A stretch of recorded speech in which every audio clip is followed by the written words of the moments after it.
Tracy Martin has known Erika for years. Now, allegedly, she was with Erika when Mikey and Elizabeth called. My question is why? I have played basketball since I was 5, super tomboy, didn't like dresses. Everyone thought I was a little boy because I wore Jordan and all these different types of athletic clothes. For months, questions have swirled around Erika Kirk's secretive past, but a new theory is gaining traction among conservative insiders.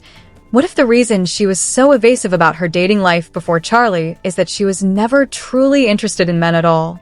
Sources close to Turning Point USA allege that commentator Candace Owens possesses footage that could substantiate these claims. The speculation isn't new. Rumors about Erika's sexuality have circulated for years, but they reignited after the resurfacing of old social media posts. One key piece of evidence is a series of now-deleted tweets from around 2017 that allegedly reference Erika's wife. This timeline is significant, as it coincides with a period Erika has publicly described as a time she wasn't dating in New York. The narrative, however, takes a darker turn. Alongside the posts about a wife, old text messages have also emerged online. These messages purportedly show an adult Erika engaged in conversations with a much younger girl. This discovery has, in turn, revived past suspicions about Erika's involvement with a Romanian orphanage, with some online commentators linking it to broader, unsubstantiated trafficking concerns.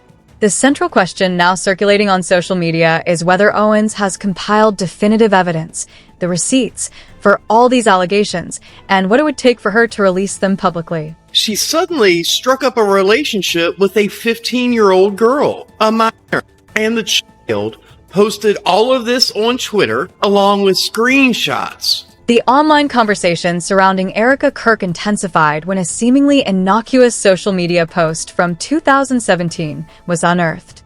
The post, a meme featuring a puppy, was tagged with the caption, "Erika's face when she walks into dinner expecting to see her wife, but Cabot Phillips is there instead."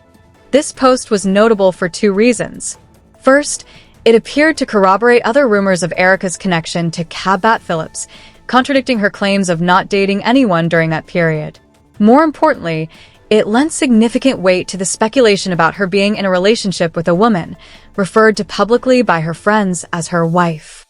The fact that the post was not hidden in an archive, but existed openly on a timeline suggests Erika was not actively concealing this relationship at the time. The timeline is key.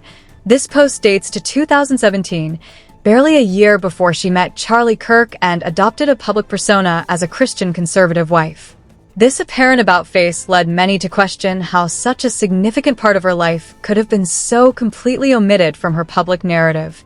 As online sleuths dug deeper, they found more posts from Erika's old social media accounts, including one shared by commentator Milo Yiannopoulos with the caption, "This is a lesbian." The image showed Erika posing with text that read, "What'd she order? Fish fillet." This shift in the conversation prompted a new theory. Perhaps Erika's false claims about not dating before Charlie were a strategic misdirection. By sending people on a wild goose chase for former boyfriends, she might have hoped to steer them away from discovering her relationships with women. The strategy, if that was the intent, appears to have backfired. Erika Kirk has been a dear friend of mine for almost 15 years. We have done multiple projects together. She wrote the foreword to my book. The photo that has been circulating around that says a Left Eye Club, this is the cuff that she's wearing. The allegations against Erika Kirk escalated from her past to her present when Candace Owens, on a recent episode of her podcast, questioned Erika's whereabouts on the day of Charlie Kirk's death. This inquiry opened a new and deeply personal line of scrutiny. Erika had previously stated in an interview that on September 10th, she was at a hospital with her mother, who was receiving treatment, when she received the call about Charlie's shooting. However, Owens, citing her own sources, directly challenged this account. Owens claimed that Erika was not with her mother that day, but was instead on a trip with a woman named Tracy Martin, whom Owens alleges is Erika's girlfriend. The introduction of Tracy Martin added a new layer to the story. Martin is described as an author and a familiar figure in the same conservative circles as the Kirks, including Dream City Church in Arizona, where Charlie frequently spoke. Crucially, Owens' sources claim that Martin and Erika have known each other for over 15 years, a timeline that places their friendship long before Charlie entered the picture.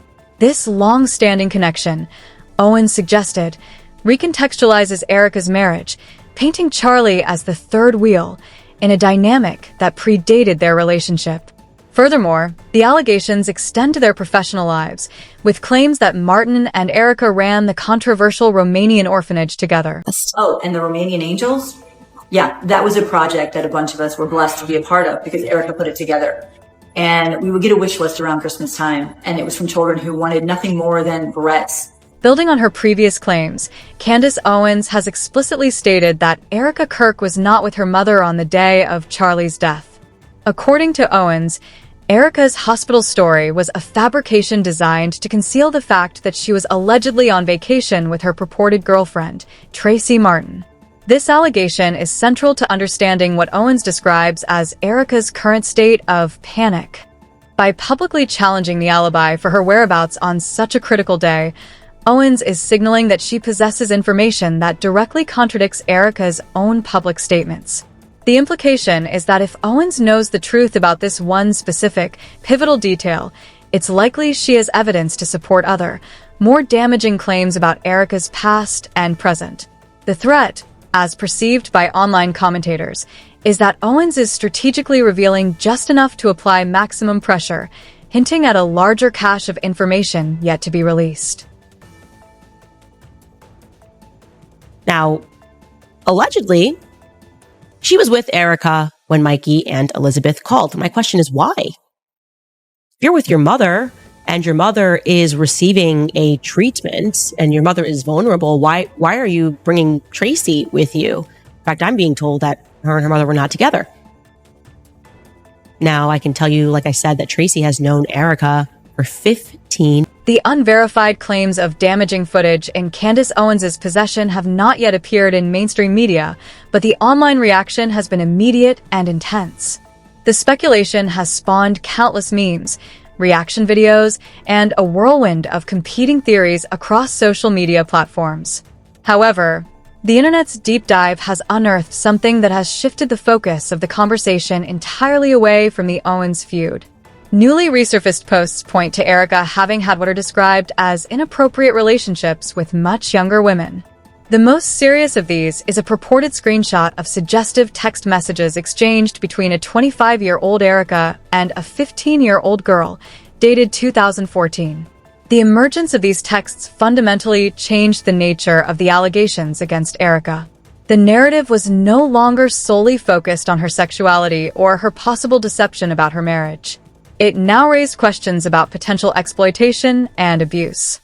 This development has forced even some of her own supporters to grapple with difficult questions, while Erika herself has remained publicly silent. The silence, in turn, has only fueled further speculation, leading many to revisit and connect these new claims with the older, unresolved questions surrounding her involvement with the Romanian orphanage. Jillian replied to one of Erika's tweets by saying, "At Erika Francevy, gorgeous as always." A few hours later, she then tweeted, "Why did at Erika Francevy just send me this?" Laughing emojis. And there is a photo which says, "This Valentine's Day, I am going to touch your butt." Jillian posted this tweet on March 6, 2014. So Erika says, "Let me call you. Hold on, sweetheart. Give me a wow." And then Jillian says, "Okay," and puts laughing emojis. Erika then says, "Sec. Sex too, but not from you, lol. Holy laughing emoji. You always make me laugh." Erika Kirk and her team are now facing an impossible strategic dilemma, caught between a direct denial and the threat of imminent exposure. If they issue a statement refuting the allegations of inappropriate texts, they risk provoking Candace Owens into releasing the purported footage she claims to have, a move that many online believe would be game over for Erika's public image. Conversely, remaining silent allows the damaging narrative to continue spreading and evolving. The resurfaced text messages involving a minor have proven to be the most difficult to explain away and have become the focal point of the outrage. These allegations have reconnected with past suspicions about her orphanage, creating a more sinister and complex web of questions. The central question no longer is whether Erika Kirk's past will catch up with her. It already has. The speculation has moved on. The new, unanswered question is, when will Candace Owens press upload? And what will remain of Erika Kirk's carefully constructed life once she does?